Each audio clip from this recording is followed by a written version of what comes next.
తెలంగాణ రాష్ట్రం వచ్చినప్పుడు మనం కడుతున్న అప్పు అసలు మిత్తి ఎంత అంటే నెలకు 500-600 కోట్ల రూపాయలు సార్. సంవత్సరానికి ఒక 6,000 నుంచి 6,500 కోట్ల రూపాయలు మనం అప్పు కట్టేది తెలంగాణ రాష్ట్రం జూన్ 2, 2014 నాడని రామకృష్ణారావు గారు చెప్పారు.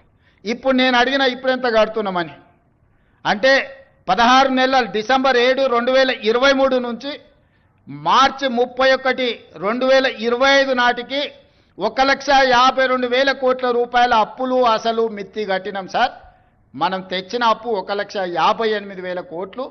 1,58,000 కోట్లు 16 నెలల్లో మనం అప్పు తెస్తే పోయినైనా చేసిన అప్పుకు అసలుకు మిత్తికి కలిపి 1,52,000 కోట్ల రూపాయలు మనం కట్టినాం సార్. తెచ్చిన ఏ ఒక్క రూపాయి కూడా ప్రజా సంక్షేమానికో ప్రభుత్వ ఉద్యోగస్తుల కోసం ఆడలేదు.